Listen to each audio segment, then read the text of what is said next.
Good morning and welcome back to the Zula B. Wiley Public Library. I'm Miss Ann and this is Creative Connections Storytime. I have a wonderful book for you today, but first we're going to start with Hello Friends. I'll show you the words in sign language, and the next time you do it with me, it goes like this. Hello, friends. Hello, friends. Hello, friends. It's time to say hello. Let's sing it together. Hello, friends. Hello, friends. Hello, friends. It's time to say hello. Hello and good morning. Our story today is about a very special tree. This time of year, many of us put a special tree in our house, a Christmas tree. Some of us do live trees, some of us do artificial trees, and we decorate them lots of different ways. Let's learn about The Littlest Evergreen by Henry Cole.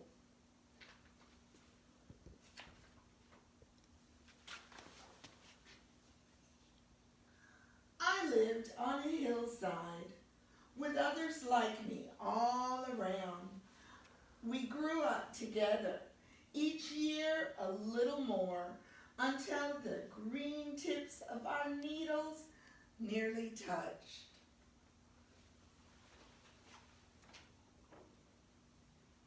The first spring, I was shorter than the grasses, shorter than the sparrows. It was tough going for me, getting enough sunlight, but I dug into the soil deeper and deeper, getting stronger and stronger. Each spring, birds and mice found the hillside. They made their homes in my branches. On summer days, the heat of the air pulled the pine scent out of my green needles.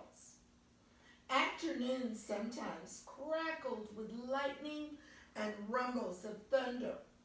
The rain washed away the dust, and it felt delicious. Autumn came. My sap cooled and slowed. Days on the hillside were brisk and short, the nights colder and longer. The cricket songs got slower and slower, fainter and fainter. In winter, I rested under a blanket of snow. When the mice and chickadees began to sing, I knew that spring was just a melting snowflake away. Then one evening in late autumn, a truck came to the hillside.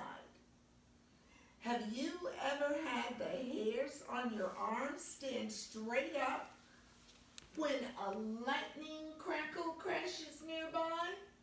Or when a breeze threatens to fan a brush fire too close? The whine of a chainsaw was like that for me.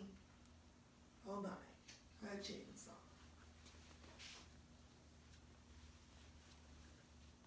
We trembled and swayed as the chainsaw blades cut through tree trunks like the wings of a sparrow cut through air.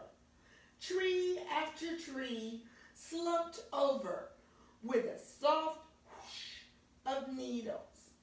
Gloved hands grabbed hold of their wounded ends and dropped them onto the back of the truck.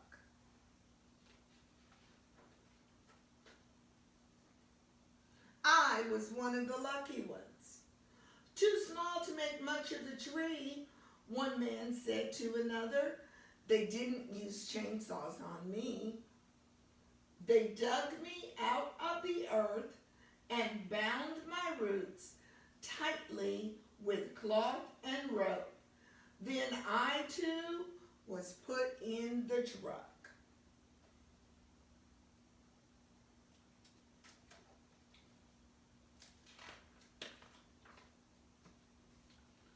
For the first time ever, I was away from my hillside home.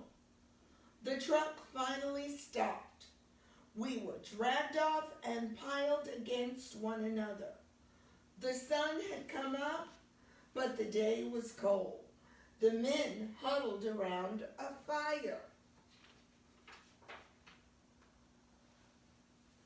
Then came other people, hovering like bees around a hive, inspecting us. They touched our branches and smelled our fragrance. A tall man arrived with 2 children. They pointed and chattered. I was lifted into a car and taken to their home.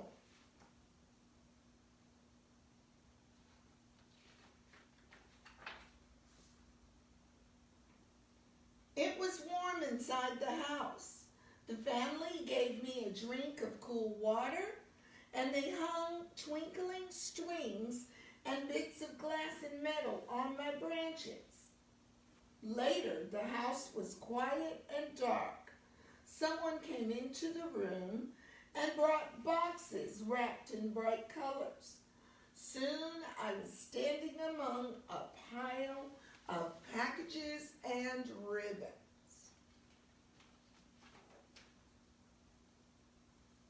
At daybreak, the children raced into the room, laughing and shrieking and clawing at the boxes, looking like baby squirrels as they raced around. Outside, a winter breeze spotted with snowflakes swirled around the house. Inside felt hot and stuffy. The shiny things on my branches got heavier and heavier. I stood for days and days.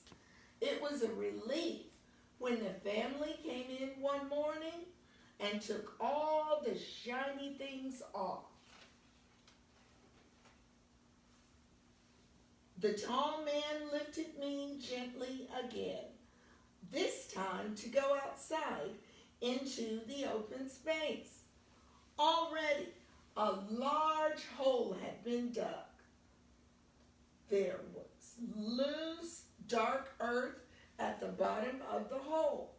The man cut the twine and bindings and lowered my roots into the coolness of the soil.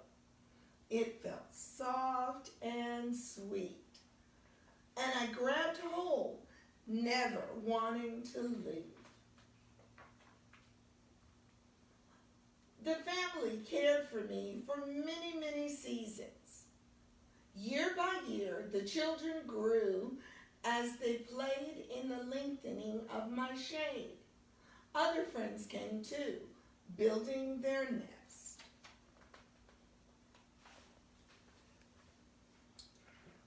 It's been a long and beautiful life.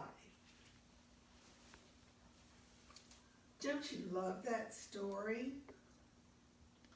A little tree in the forest becomes a Christmas tree, then a big tree in the yard. That leads me to our craft today, which, by the way, if you haven't picked up your Creative Connections craft kit, we have several left here at the library. Come by and ask for one, or your parents can drive up, call into the library, and we'll bring you one curbside. Today's activity is a Christmas tree ornament. This is the finished product. You like that? I plan to put that one on my tree. Let's take a look at our craft kit. Inside you have one popsicle stick,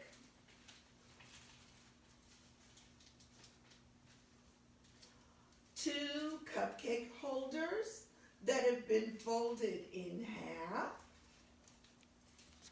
and with your glue, either the glue that came in your kit or glue you have at home, you are going to fold the cupcake holders over one time. They make a nice little triangle. You'll wrap the triangle around the popsicle stick and glue it down. Then you'll wrap the other one just above the first one, forming a tree. Also inside your kit are several pom-poms. Some may be sparkly and others smooth and colorful.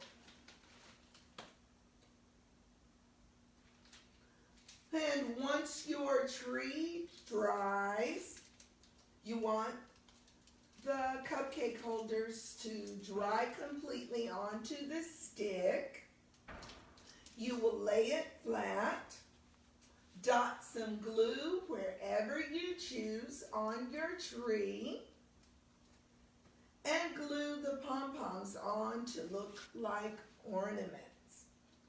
Then you'll need to let all of that dry completely. Ask Mommy to help you know when it's been enough time and it's totally dry. Then do you see this pretty red ribbon? You'll turn your tree over to the back and glue the pretty red ribbon in a loop to the back of your tree.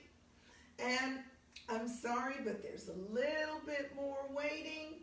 We want the ribbon to completely dry on the back of your tree. Once it's totally dry, it should be safe to hang this on your tree. Isn't this a neat craft? I hope you enjoy making it as much as I did. Well, boys and girls, that's all for today. Hope you enjoyed the story, and please come by to get your craft kit if you don't have it already. See you next time.